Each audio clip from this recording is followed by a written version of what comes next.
Well, in games that actually exist and have been recorded by the Football League, that is back-to-back wins for Ipswich Town. I couldn't let it go, could I? I promised them I wouldn't do it in the warm-up there in the green room.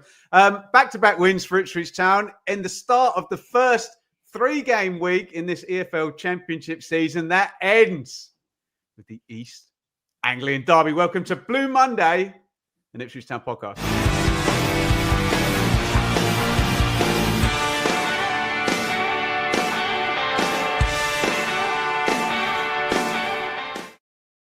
Right, let's cut the crap. Craig, are we good now? Can I wait until this time next week before... the fact you didn't immediately say yes troubles me. Yeah, it was a bit Sven-Goran Eriksson yesterday, I think. First half good, second half not so good. Okay, what, like a 4-4-2 with a central midfielder playing left wing maybe? Yeah, there was some change. I don't think we went quite that far yesterday. But no, it was okay. We're getting there. We're getting better every week, I would suggest. Are we getting better at a speed that is satisfying enough to you, Craig? Yes, I think we are. I think the thing is, by virtue of us winning games, we need to win games however we can win games while we're still getting used to each other, I think. And that's currently what we're doing. So we can't ask for anything more than that. Dave, can we ask for anything more than that? No, I don't think so. I think the word I would use is certainly definitely improving, and certainly signs there yesterday, particularly in the first half of where we scored a couple of goals, certainly one, the second goal was reminiscent of our championship season of a couple of years ago. Yeah, really was. So yeah, definite signs of improving. Partnerships starting to develop, and I would suggest particularly in centre mid, particularly the first half. Wow. So all looking good leading up to next weekend. Well, and there's a game in midweek as well for us. Nice distraction as well in midweek, yeah. Dave. Welcome everybody to Blue Monday, an Ipswich Town podcast. It was Ipswich 2, Portsmouth 1 at the weekend. If you're here live on YouTube and in the chat, get your thoughts down there in the comments for David and Craig. We will get into it right here, right now. If you're listening after the fact, we really appreciate it. It's going to be a very, very busy week for Team Blue Monday and for all Ipswich Town fans. And yeah, we all know what's happening at the end of it. So Craig, Pompey kind of come to town. It's a bit strange with Pompey because we'd had them pegged as a team that was particularly good at home. They've been better like away from home, kind of strangely this season. And I've got to say, in deference to Portsmouth, it felt like a good time to play them because Murphy's not there and Lang's not there and the keeper's not there and Shaughnessy pulled up and Chaplin's embargoed as well. It felt like a nice fixture, Craig. Yeah, it did. I think there were 5, weren't there, in total that were first team that were missing. A couple of guys were returning and were on the bench. So, and then also in terms of their current form, I don't think it was spectacular as they had a decent result last week. But yeah, at home, you couldn't really have asked for a better team to play. And I just said at the beginning, just to start continuing to find our feet against. Here's your 11, Dave. Palmer in goal, Furlong and Davis are the fullbacks, O'Shea and Kipre are centre-backs, Matasiwa and Kayust in central midfield, Philogene, Smodics and Egeli gets a start, which probably tells us what's going to happen in the next 2 games, doesn't it? George Hurst completes the 11, Dave. Your thoughts on Kieran McKenna's selection to face Pompey? Yeah, I think it's the 3-game week starting to kick in a bit there. Obviously, it was probably the most straightforward replacement was Kipre for Greaves, who was out suspended, although Kipre not naturally left-footed, but don't think Cameron Burgess is with us anymore. But anyway, carry on. Bit of surprise to see Egley starting a nice surprise, but again, I think with one eye on Bristol City on Tuesday. Just something I didn't pick up yesterday. Was Akpom on the bench? Was he on the bench yesterday? Yeah, thought so. Yeah. So Yes, he didn't come on, that's for sure. So I think that's certainly Egley starting yesterday. I would expect certainly McAteer probably to start in that position on Tuesday. And what happens with that, I'm not sure. But no, other than that, really pleased. I'm really pleased to see the lad Egley get a full debut. What's your take, Craig? Yeah, exactly. I was a bit surprised about the number 10 Smodic coming in, but don't know whether Akpom maybe had a knock because he wasn't a used sub either. He remained on the subs bench all match, so potentially he had a knock or a niggle. I don't think he'd done anything particularly worthwhile to be dropped, or indeed Smodic had done anything particularly to warrant being picked. But I suppose it's nice to have the option, and as you guys have said, very possibly. That decision as well may have been with one eye on Tuesday and one eye on next Sunday as well. In terms of getting Egley in, it's an ideal opportunity to get him in and get him a start with these two games coming up as well, isn't it? Dave, you want to chime in there, mate? No, sorry, Craig. Yeah, what I was going to say, and interestingly, that Smodic's played the full 93 or whatever it was, didn't he? So you would expect, that's one change that will be made on Tuesday evening for sure, I would thought. Craig, this is the Pompey 11. Bursick in goal. Swanson, if anyone wants to mention Ron Swanson from Parks and Recreation, who's one of my favourite comedy characters, feel free in the chat. That's the level. Knight and Paul Ogilvie, the lesser spotted Andre Dezel with LaRue in central midfield. Yang, where Murphy would be, and Murphy's been playing very well, hasn't he? Segacic, who's also been playing well since arriving this summer. Kosnovsky and Bishop, Craig, who's been a bloody nuisance against us before, hasn't he? Yeah, he has been, but he was very well marshalled yesterday by our two centre halves. Certainly the more recent addition out of the two, I think Kipre took it on himself to do the majority of the marking and really did have a good tussle and a good fight against Bishop, and sort of came out on top. I think we can probably agree with that. And it's nice to see Andre Dezel, although probably didn't really notice him too much other than he got a yellow card pretty early doors. But other 26, Craig, still only 26. I know, yeah. And, he's neat and tidy, but didn't really affect the game.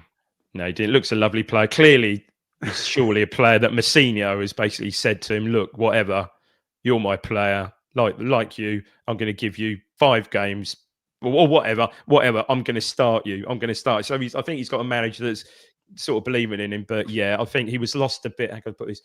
Physically, I think he was lost a bit in that midfield yesterday. Certainly first half. And Dave, in our our kind of role as pantomime bad guys here, when you've got the parachute payment squad and you're against Pompey, if you do put Schmidt and Shaughnessy in there, if you Lang. Put Murphy and whoever as well, it's tricky for Pompey to come here at the start of a 3-game week, isn't it? And also, obviously, you couldn't play yesterday, but add Chaplin in the mix there. They're useful. I mean, I watched them first half against Southampton. Could have won that game, couldn't they? Mate, they were really good first half. Dezel was really good first half, actually. And when Southampton upped it a bit second half. But they'll take some. You would think they'll be looking at certainly mid-table this season. I would have thought comfortably. Yeah, I agree. How do we start off in this one then, Greg? I tell you where we started off, down the left-hand side of the pitch. Everything went down the left-hand side of the pitch, and for about the first 25 minutes, noticeably so. We were getting the ball out towards the right, and we were switching it over to the left. Kipre started a little bit edgily. I think he gave the ball away very, very early doors, but he soon got into his stride. There was no doubt. I think we can safely say Leif Davis is now fully fit. He was sprinting up and down as he tends to do. Coming inside? Bit of both.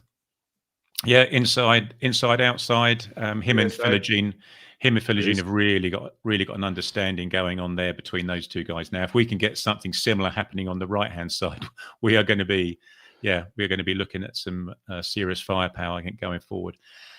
Sammy Smodic looked a bit frustrated. Things weren't coming off for him. He wasn't getting much out of the referee. Whenever he was tackling, he seemed to be a foul was given away. Whenever he was bundled over, it tended that a foul wasn't given, and he was, cutting a frustrated, diminutive figure in the middle. But it didn't take too long for us to roll out the move that we saw a few times 2 weeks ago. Go on, Dave. Yeah, I mean, it's carbon copy, really, wasn't it? I think the ball's played up to Hurst. Hurst, although, spoiler alert, we'll get to Hurst in a minute, but I didn't think he had a great first half. His touch was terrible, really, really. Pressed hard as usual, worked hard, but really, really, I thought he really average first half. And the ball's played up to him, and I think he miscontrols it. And I believe this is the first goal, yeah. And it runs to Kiyus, who's just... First half, he was just class. Absolutely, just strolled through the midfield. Just when he's on the ball and running with the ball, he's a big unit as well. He's just a lovely, balanced footballer. And he picks the ball up, drops his shoulder, turns inside. I don't think it's Dizelle, it's the other midfield player, I think, and just lays it. Yeah, AK Sheffield, same as the first goal against Sheffield United. And Philogene picks that ball up, sort of wide left. But this time, it's just absolute class. Sheffield United, he took 2 or 3 touches and worked it. This time, he gets the ball out of his feet, 1 touch, and hits it early and just curls it off the fly. It's a great goal. Absolute class finish. He's having a little competition with himself for player of the season and goal of the season, isn't he, Craig? And top scorer as well. Yeah. Yeah. As Dave rightly said, you did actually, yeah, right? Yeah, you did, Dave. Yeah, did you put your money on it? To much laughter as well. Much laughter from J Fairs and B Blue, that's for sure. Yeah, I know that. Sorry, Craig, continue. I say the difference was, as Dave said from last week, he didn't wait for the defender to engage him, did he, Dave? As you say, he took 1 touch and then just curled it and off that far post as well. The goalkeeper's got no chance at all. Everybody knows what he's going to do, but I say it's just a little bit different this week that he took it quite early. But again, Davis was running on the outside of him. Yeah, he cuts in, and does what he does. And Craig, we're expecting the pattern to be a lot at Portman Road, that teams will come, keep the ball away from the goal. If you can get up the pitch early at Portman Road, we're going to be favourites in a lot of games. We're going to expect to have a lot of the ball. Scoring early goals doesn't half help, does it? No, that's right. And being able to score from distance as well. Teams can then sit back and defend their box if they want to. But if you've got Philogene and you've got Clark, who can also do very similar, as it were. You've got Eggerly, who's not shy of taking a shot either. So teams now probably have to decide whether they're going to defend the box or push out a little bit to stop those long shots. Now that we know that Philogene's got his range. What was the pattern after the goal, Dave? Just if I could just mention Eggerly, he really, Craig's quite right, saw nothing. I felt for him literally for the first 15, 20 minutes, saw nothing of the ball. And all of a sudden, the ball suddenly fed out to him. Right wide right. He sort of gets the ball out of his feet on his left foot and absolutely pings one about 40-yarder, doesn't he, to Philogene, who controls it, I think, on his instep. It's just. And what noise did the crowd make? Yeah, it was a bit of a gasp, a bit of slight gasp. You go, okay, we can see what he's about. You can see what he's got in his locker. So that was pretty class. But yeah, for the rest, up until the second goal, I think we were pressing. I think they broke away, didn't they? The guy broke away, and probably a bit of a heavy touch, but Palmer does really well. He's off his line really quickly. If he gets a good touch there, Davey's in, isn't he? Yeah, he is actually. Palmer does really, really well, to be fair. But no, other than that, Schmodic had the one-on-one. Well, he had the flick on, didn't he? From Hurst, flicked on, and you'd thought that a Blackburn Schmodic or a Etihad at the Etihad Schmodic right foot scores that. Yeah, he just doesn't look quite confident enough at the moment. That was a classic sort of Burns position where you'd see him a couple of seasons ago in the Championship where he just hit it across the keeper, hit it across the keeper. His first touch there is unbelievable, his first touch, because exactly where it's a difficult ball, it's a bouncing ball, and his first touch sets up perfectly just for him to get the shot away right foot. And he checks inside, he does okay, and then kind of scuffs it, don't he? And it's just charged down, unfortunately. Yeah. Can I just play devil's advocate a bit, Craig? I saw Eustace's derby. Did you see Brereton Diaz's goal yesterday? And I thought of Smodics because it was very much, right, stay behind the ball. If you get it and you can get one of those strikers quickly 1v1 with the centre halves. And I was like, that's what Smodics was doing with Eustace at Blackburn. And it's so different here, isn't it? Where he's not going to, it's like, right, you get it and he's 1v1, feed it, go quickly. But it's not, it's right, what's the pattern? Did you take my point? Yeah, exactly. Yeah, it's a different role we're asking him to. And funnily enough, we were having this conversation before the match started when the teams came out, and we were questioning whether Smodic play that number 10 role? It never has been his game to drop deep, link play, set things up. But this was textbook Smodic. He starts his run pretty much as soon as O'Shea releases the ball. He starts his run from about 15 yards inside our half. So by the time Hurst gets the flick, he's gambling that the flick on's going to happen. By the time he's got the flick on, Smodic is on full pelt. And as Dave said, that first touch was absolutely perfect to take him in on goal. But just that's when he needed his second touch to be a shot. It was, maybe it's just a little bit of confidence to cut back onto his left to try and have the shot rather than trust his right, or get it across the box to someone there were 2 or 3 in the box as well at the time. But he's a striker who wants to score. But I just think Blackburn Smodic or the Etihad Smodic would have tucked that one away. Yeah, agreed. Second goal, Craig. Good time to score if there's ever a bad time to score in a football match. Yeah, absolutely. And this was, as Dave was sort of speaking about earlier, this was back to 2 seasons ago, Ipswich really. Philogene gets it and squares it into Matasiwa just inside our half. He feeds it into that inside left channel to a yet again sprinting Leif Davis down to the byline, and you see Hurst. I look directly along that goal line. That's where our seats are. Look straight towards the away fans along that goal line, and you saw it all happening and playing out in front of you. Hurst makes a run from the penalty spot and sprints in and actually points where he wants it, as if Leif Davis needs to be told where he needs to put it. But he's pointing at it and then makes the run. And Davis, he passes it, but he passes it with real pace. So the goalkeeper can't get across to save it. He's passing 3 yards out from goal. And just a good work goal. And I think one of the callers, Radio Suffolk, said after the match that's the sort of goal that he likes to see, because it's a tap in from your striker 3 yards out. Sean Wright-Phillips scored tap-ins. Exactly. How many did Sean Wright-Phillips score for Man City like that? Just tap in from 3 or 4 yards out. As you say, it was a good time to score. And also, a familiar name on the scoreboard popped up. Dave, I don't know if you saw it when George Hurst's name was mentioned. His player sponsor, Mr. Leo Muff. Oh, it's Leo Muff, wasn't it? Yeah, Leo's back. Yeah, Leo's back. Leo in the house. He was, yeah. Okay. Leo Muff. Yeah, it was a great goal. And to be fair, Davis getting back to what we know and love. Yeah, I think so. I think so. Yeah, certainly was yesterday, and certainly signs of it at Sheffield United as well, and a good understanding with Philogene. My good, Craig's quite right. He said, that left side is scary good. If we can get up to speed on the right side, we're going to. Have a threat from everywhere. But Hurst did well.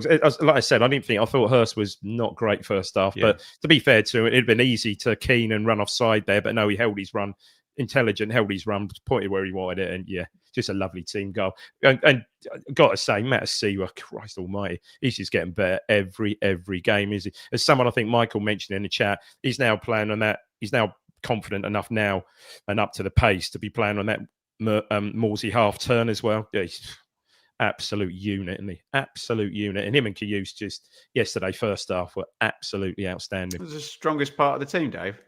Yeah, definitely. Yeah, it was yesterday for sure. Yeah, really good.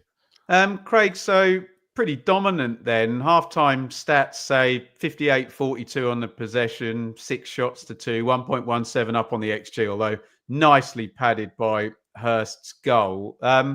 Was there a bit of a sense from both managers and both sets of players at half time? Do you know what? If you blow the final whistle now, you're not going to do that because amazingly, Craig, football matches lasts for 90 minutes, not 45 or even 79 minutes. But was there a little bit of a sense that, everyone kind of said, oh, well, that's that then?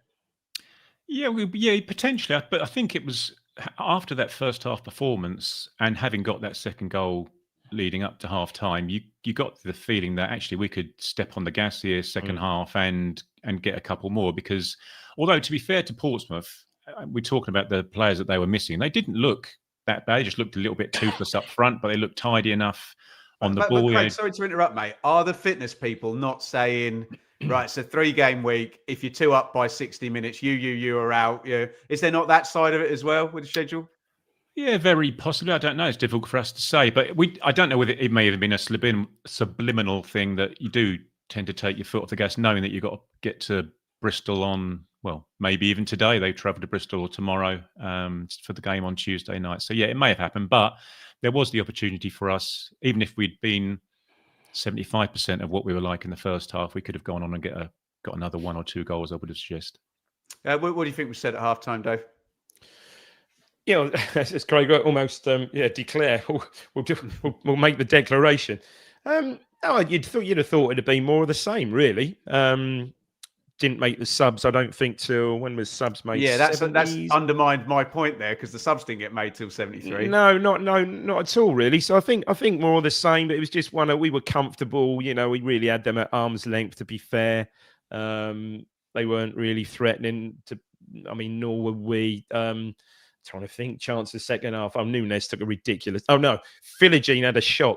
Crikey! I think Joe referred to it on the in the chat. The ball comes to him. I think it was a corner maybe, or a ball crossing the box, and he's sort of lurking about 25 yards outside the box, and he hits his half volley, doesn't he, Craig? And it absolutely whistles. I think it's a good sound. Yeah, absolutely thwacked it. And then other chances. Oh, there was a Nunes from distance, that 35-yard free kick, just absolutely whip and pace. And was it? I don't know who had. Was that O'Shea with the head? O'Shea had a pretty good save from the keeper there. Eggley had a shot cut inside, didn't he? It deflected off Ogilvy. And that nearly looped in. And then Azon was really unlucky. That was, I said to my lad watching it, I said, look, I know it's a cliche, he's Spanish, but that was Pablo-esque, wasn't it? He's got the ball running down the right and sort of like checks back, beats a defender inside on his left foot, tries to bend it in the far corner. I think it just shaves the far post. But then it just took the gloss of it. You say, don't let them score. They didn't really deserve a goal. And it was sloppy, really. I think Kev Ellis said in the chat, a typical zonal marking goal, wasn't it? Yeah, you want to do this one, Craig? Pack and Swift, who are both going to be involved, come in on the hour mark in this one. You can talk about the Ipswich subs and their impact afterwards, but yeah, just a crap goal to concede, isn't it? Yeah, but I thought when they made the Pack and Swift subs at the same time, and I thought they both added something actually to Portsmouth. They just gave them a little bit of oomph, a little bit of impetus going forward. Probably about 600 appearances they added at the same time as well. Yeah, yeah, that's right. But you could just tell they were just a step up on the people that they'd replaced. And yeah, as Dave said, it's just unfortunate that Pack, he starts off at the back post and sort of wanders past Greaves and wanders past Keeper, and times he's run very well because as he's wandering past Keeper, the ball's coming in and Keeper doesn't react particularly well, and yeah, just deflects it into the. Can I just make a comment? I think you said you can't blame Greaves for that one, Craig. Oh, I think you can. He did say you wandered past Greaves. Sorry, no way. No. I was laughing. He wandered past O'Shea on past Keeper, didn't he? And, it was and he just caught free header. Yeah, disappointing. Any thoughts on the subs, Dave? Plenty of them in there, as on Clark, Nunes, McAteer, Young, all coming into the game. It's always interesting in a 3-game week who goes out first. Hurst, Philogene, Kayust, and I suppose Eggley went out. Davis went out as well, but maybe we'll see 4 of those before we see the other one. Davis went down with looked like a little injury. I don't think it was anything too serious. I'm pretty sure he carried on for a few minutes after. Then the sub was made. So hopefully nothing. But again, you just look at the players coming on and the bench, just ridiculous again. You know, side's 2-0 down, and you sort of look across and see those caliber of those 4 players coming on. You think flipping heck. But no, it was good, and again, Nunes, good to get more game time in him. I guess he landed on the ball a few times. Like I said, he takes a great dead ball, so that'll be interesting as the season progresses. So no, all good. Just a shame we conceded, but look, 3 points is what it's all about. Move on to Bristol City. So, Craig, if Dave is correct in his premise that the central midfield looks very strong, then I know we've got other business to talk about, but Mr. Nunes ain't starting the derby then, is he? No, very possibly not. No. It'll be interesting to see what happens Tuesday, but as you say, Ben, by virtue of taking Kayuste off, you think you're just wrapping him in cotton wool for Tuesday night. You can't disrupt that centre midfield partnership as things stand at the moment.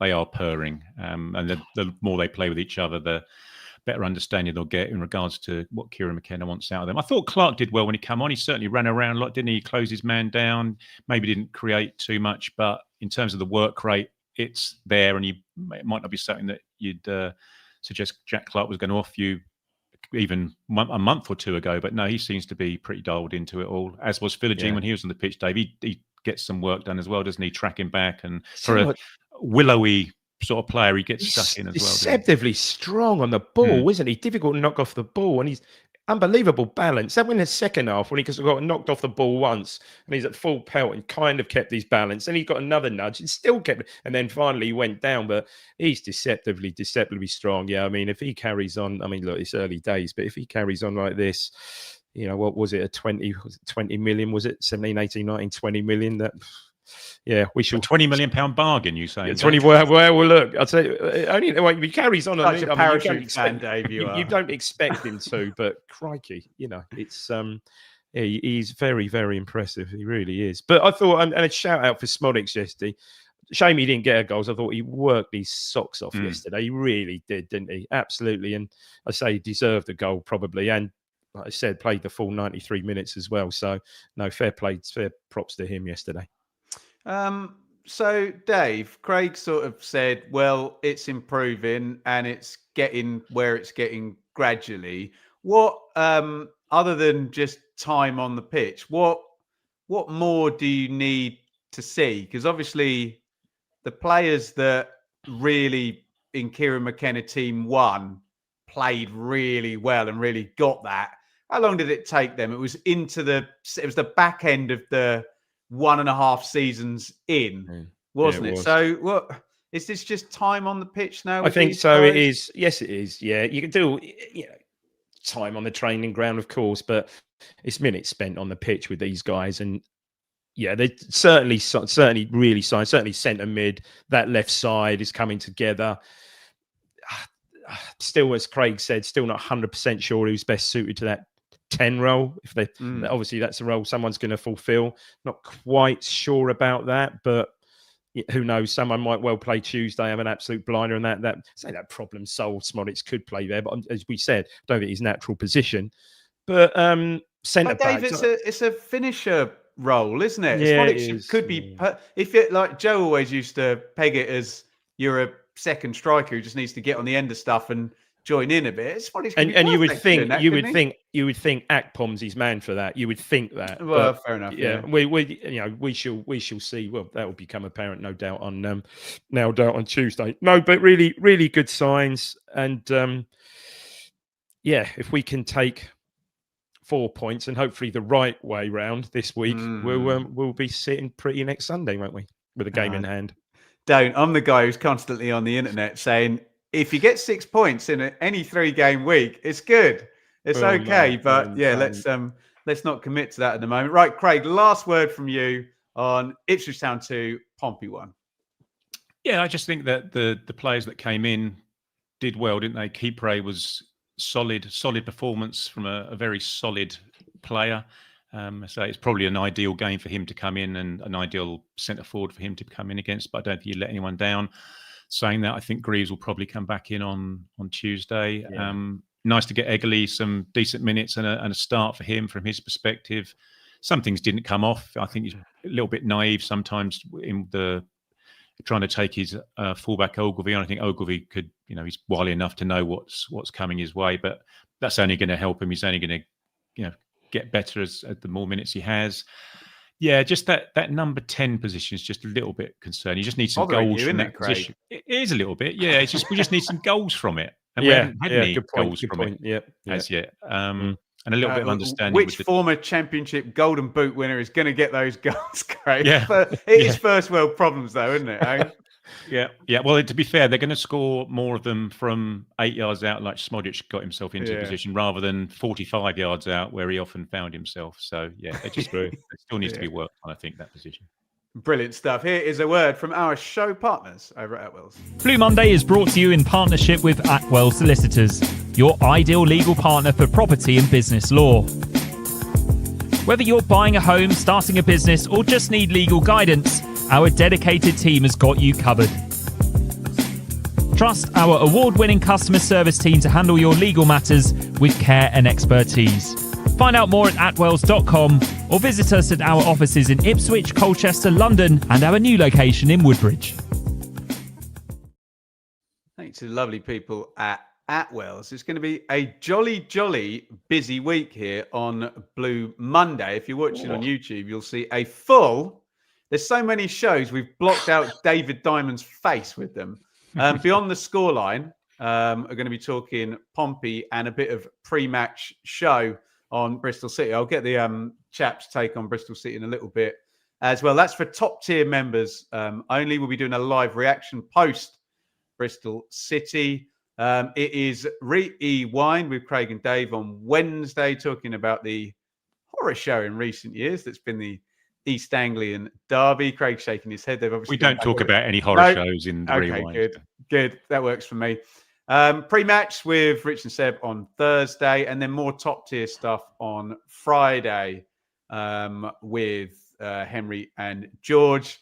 And then, oh my God, we'll be here on Sunday. Oh, I genuinely... Oh, we need to get into Derby week later in the show, but even the idea of presenting the show is just like gets your stomach going like a blooming swimming pool as well.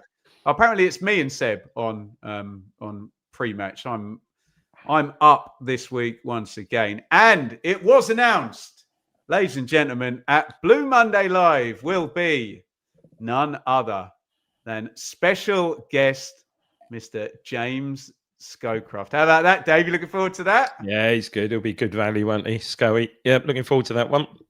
Outstanding. And as you can see in the chat there, Rich has just gifted 5 Blue Monday memberships there. You do get a little discount on your ticket if you're a top tier member. We are in discussions with the fine people at Ipswich Town at the moment. We may be at sellout for our first... We're actually trying to increase the capacity of the show. So we may be opening up the Pioneer stand, are we? Yeah. Like from number 21 fixture. It's like the stage. Which way do you turn the stage around at Portman Road, isn't it? Are you going full down the pitch? But yeah, we are in discussions at the moment. So there may be more tickets available for Blue Monday Live. Watch this space. Really looking forward to it. Oh, and David Bergine has just, he's going to gazump Rich in a minute. Look at that. He's also gifted 5 Blue Monday memberships. David. So big thank you there, David. Great supporter of the channel over the years. Here are your results from Championship Game Week 7. Spoiler alert, most of them are 1-1. Unbelievable scenes. Leicester equalising in the last seconds against West Brom. Coventry beat Birmingham 3-0, 10-man. Birmingham made a big difference there. Swans 1, Millwall 1, Wrexham 1, Derby 1. Charlton impressive up to 7th. Charlton and Ipswich Town, the only teams in the Championship on back-to-back wins. Oxford 0, Sheffield United 1. Sheffield United have a point. Preston 0, Bristol City 0. You might want to touch on this, though. Bristol City had a lot of the game, and Anis Mehmeti could have had a few goals, was it not, for an excellent performance by Dan Iverson in the Preston goal. Wednesday 1, QPR 1, Southampton 1, Middlesbrough 1, and it was Stoke 1, Norwich 1. Norwich City will come into the East Anglian derby with an unbeaten away record. They're losing all their home games, but they haven't lost away from home. The answer to your next question is they play West Brom at Carrow in mid-week. Watford 2, Hull 1. Craig, anything there? Float your boat to Chadderboot. Well, I think, let's have a little chat about... Well, should we do Norwich now, or do you want to wait and talk about Norwich later? Do a little bit now. It's going to come up in the questions, so we'll let the audience lead. I happened across, is it Paddy David, the Pinken reporter, journalist guy? Yeah, he was... I noticed his Paddy TikTok. David, isn't it? David, yeah, I've met him. Yeah. His TikTok popped as I was looking at Mrs. Morsey's latest TikTok video. Paddy's one popped up, and he was walking back to his car after the match, and yeah, he was not happy with the Norwich performance. Although he did point out, as you said, Ben, they've got 8 points from their 4 away games, so they're not exactly could have struggling. lost at Coventry and at Stoke, though. Honestly, yeah, and they could have lost yesterday. That was his point. I think Stoke had 23 shots, 2 off the line, 1 hit the post. There were balls flying across the box. He was saying that Norwich were nowhere near it. They'd made. So, Craig, what you're saying is Norwich aren't really in away games, but somehow managed to nick a goal and not lose. Is that? I really hope that's not what you're saying. Well, currently that's what I'm saying. But I think there's also issues with regards to this team selection and the transfer policy, that their big signings had been dropped to the bench for yesterday's match. So yeah, all is not well currently at Carrow Road. Interesting. Dave, anything to pick out there? Well, just on that one, I saw in the chat, and I think I happened on your old friend Jack Reeves' short chat last night. I think I was just cursing. Obviously, it's Derby week, so I thought I'd have a look what they got to say. And someone just mentioned in the chat they've given up. Stoke had 23. I think the last two away, 28. The last 2 away games are giving up over 50 shots. So you would sort of hope, if that stays the same way in the next Sunday, but by law of averages, 1 or 2 more will go in. No, nothing really more to add to that. You mentioned Charlton; they're really good, having a great season, aren't they? Charlton, Preston. There's no rain at the Valley, was there, Dave, on Saturday? No. Very good point. Very good It's point. only raining girls, wasn't it? Eh? And the other thing of note, I guess, Chris Wilder first points, first win, and first points for Chef U. Jack's not stupid, is he? Last video on Talk Norwich City. It's all going wrong at Norwich City. I think that was the one I saw. It's about 10 minutes. Laying the groundwork there. He is a clever chap, isn't he? Yeah, he is. Preparing us for the ball. There you go. We're going to talk a little bit about Bristol City in just a jiffy, and then we will take some questions. Sorry. David as well. Thank you very much. A super chat there. €10. Let me just catch up with ITFC Women, who also beat Pompey. I think that's pure coincidence they were playing. Excellent performance with their first league goals and points to take them Thames. Goals from Rihanna Dean, Natasha Thomas, and Paige Peake from the spot. Sophie Pesquet assisting both goals and winning the penalty. We'll call her the influential Sophie Pesquet. Dave, I think Bristol City are quite good. And I think Gerhard Struber's quite fun. And they kind of punched above their weight to finish 6th last year. And it's very different because Liam Manning, as we may find on Sunday, is quite methodical. Pragmatic. I'm sure you will see his MK teams play as well. Fairly good manager, but fairly kind of slow burner. Team doesn't often get caught ahead of the ball in true Mick McCarthy type fashion. By the way, if you haven't checked out Mick McCarthy and Tony Pulis's podcast, it is genius. Go and check it out on YouTube. Doesn't mention Ipswich very much, Mick, but there you go. But I think this is going to be really open, Dave. I think this is one of the few games where a team is not going to give 2 hoots about how much we spent in the transfer window, who we are. I think they're going to try and run all over us. But strangely, there's been lots of goals in some of Bristol City's games, and they've also had a couple of 0-0s. By the way, not that we want to see anybody get hurt, Jason Knight left the game early against Preston, and Mr. Struber said already straight after the game that might be doubtful.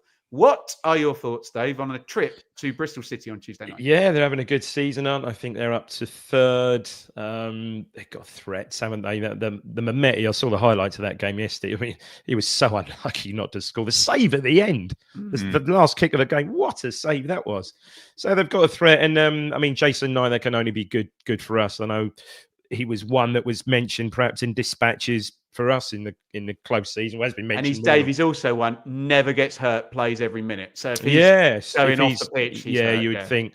Well, if you take it what you said, and they're not, you think they're going to be a team that's not going to be worried about reputations, then you wouldn't necessarily think that was precautionary with an eye on us on Tuesday evening. So perhaps it is a bone, as you said, a bona fide sort of, not a bad one, but serious enough.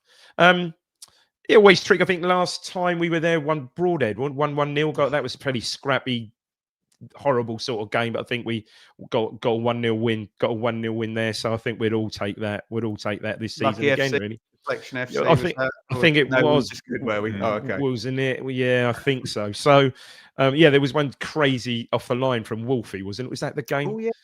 I think it was a game. He's got kicks it against the post, and it's ridiculous. But anyway, I'd take a point. I would take a point from that now. Wouldn't get off the bus. If you guarantee me a point now, take it. And on to Sunday, unbeaten in the last 3. Is it 4?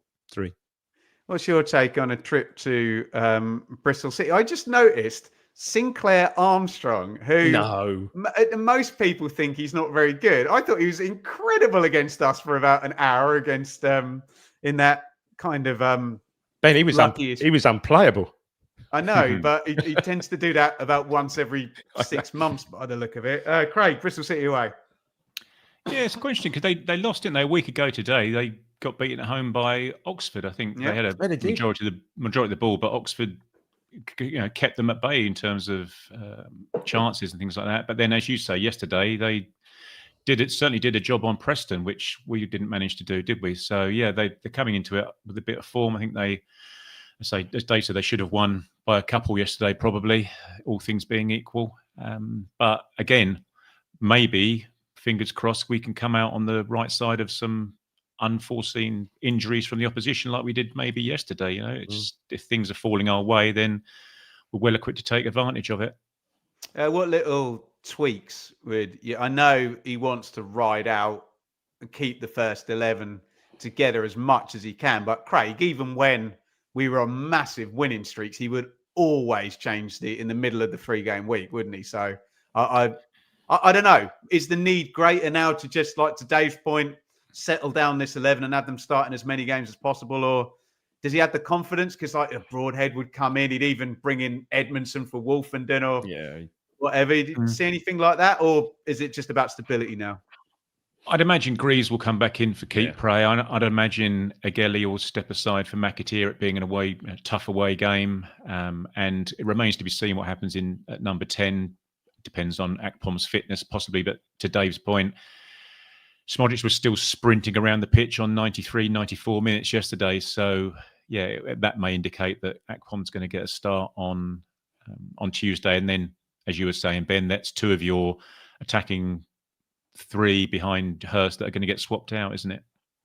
Let's be honest, Dave. It's about, look, McAteer will start on Sunday. Smodics, Hurst, Philogene, Matasiwa, Kaius, Davis, Greaves, O'Shea. You would think so.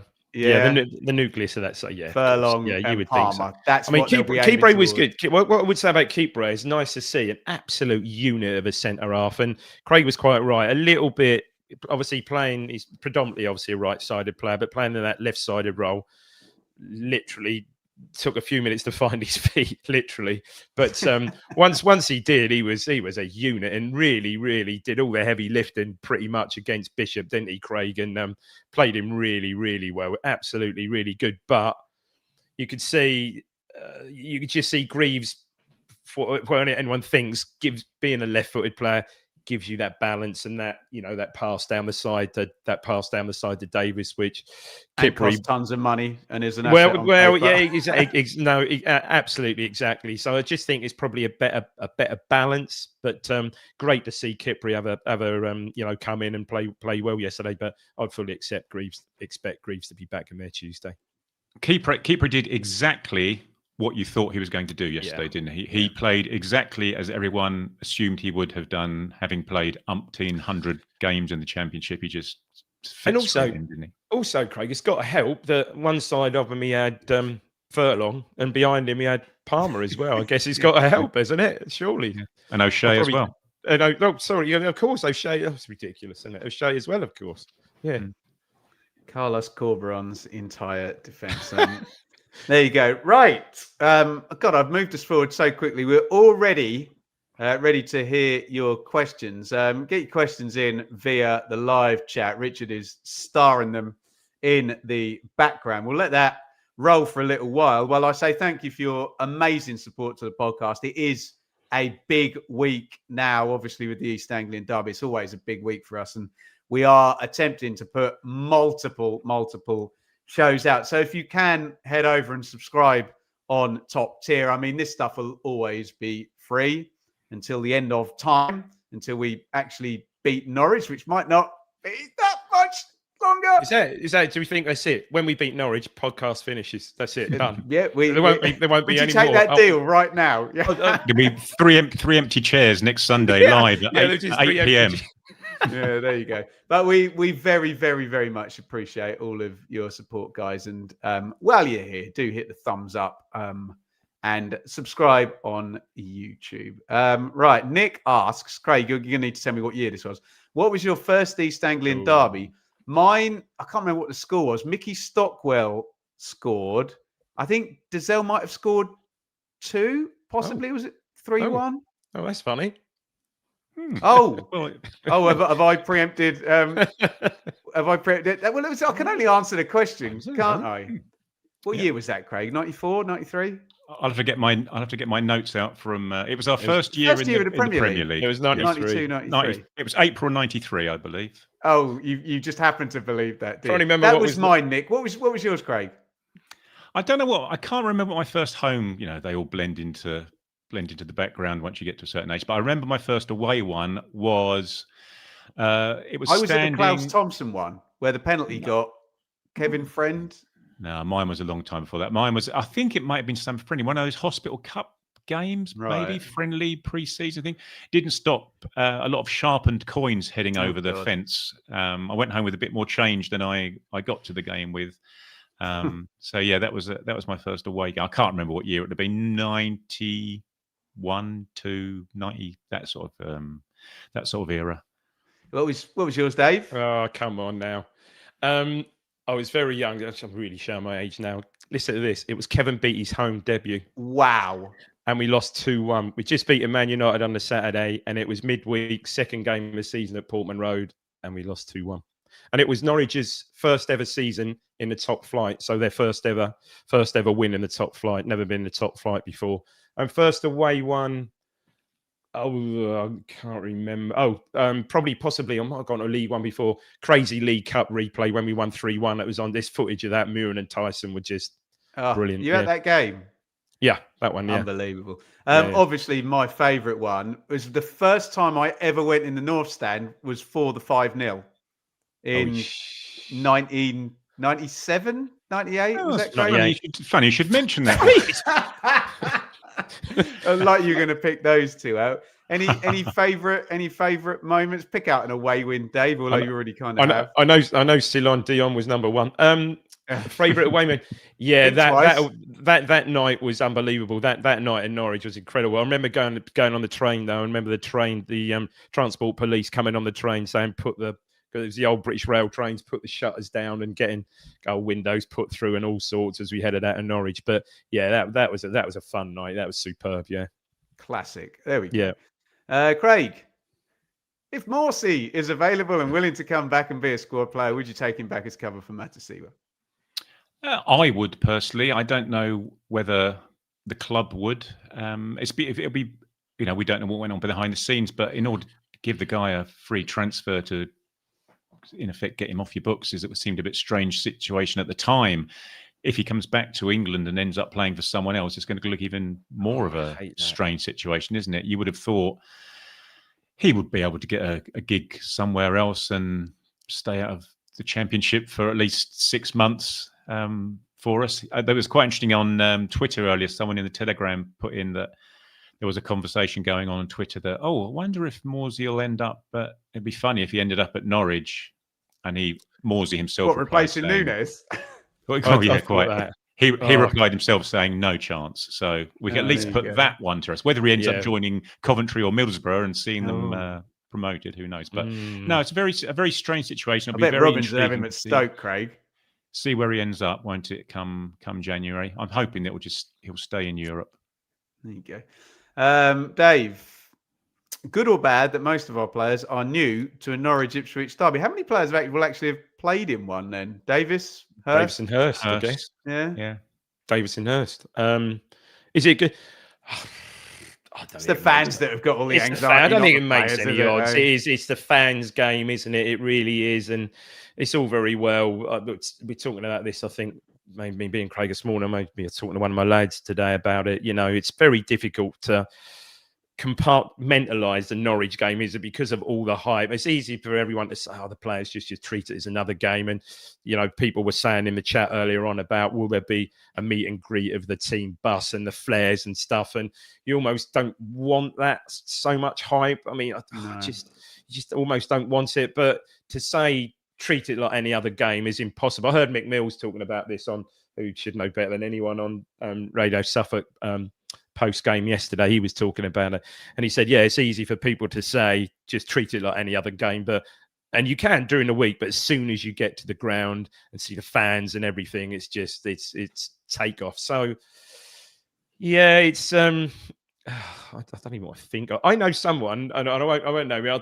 He's not necessarily a pod listener, season ticket holder, and I was speaking to him about this. It's Norwich game coming up. He said, I'm not sure I'm going. I said, no, you've got someone else booked a holiday. No, I'm not sure I can face it. I'm not sure I can physically be in the ground with the tension. I thought, what? I said, well, you're going to watch it on what? You're going to watch it on TV? No, I might just totally ignore it for 2 hours. I thought, no. But isn't that the whole problem with the whole thing? And I remember listening to Daniel Farker doing a Leeds presser last year, Craig, and he was like, this club has to get over being so damn emotional and tense, in any run-in or whatever. And it's not that I disagree with Dave. I feel exactly the same. But, maybe Norwich have got into a, business as usual. We never lose against Ipswich, and we're bloody terrified of it, Craig. Yeah. It's just horrible. Just the nerves and just getting about it now. Ground. I can remember now. I'm getting like flashbacks to the two games in the promotion season. They were bad enough. Horrible. Johnny Rowe. Great, wasn't it? And funnily enough, the Pink and journalist. That's one of the last things you mentioned is, well, we've only got the 16 years to cling on to. So if that goes, then we've literally got nothing. It's a very good point. We just need to get this win, and then a lot of Dave, you've said that on 18 of these shows over the years. Get this win, and the whole just burst that tension. Oh, thank God for that! Like they haven't got that to throw at us. And Craig's quite right.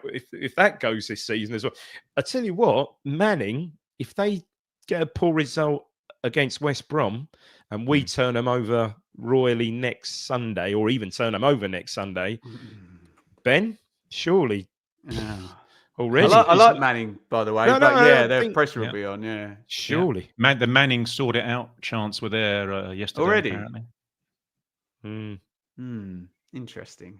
Oh, stop doing this to me. It's every single time, isn't it? Dave, am I the only one wishing Muric was given a chance this season? Is he the only one? Possibly. I haven't seen many other comments like that sort of flash up. I thought Palmer had it. I mean, he didn't have a lot to do yesterday, but I thought a few times, Craig, do you think he was better with his feet? Couple of chip balls, couple of clip balls wide and left, and you think, okay, fine, but he wasn't under too much pressure yesterday. Look, who knows how Muric would have been in the Championship. It was just that every mistake he made last season was magnified and basically got punished. We've spoken about this before, and every defensive mistake we made got punished. The guy going through yesterday when Palmer makes a save. You saw that countless times last season.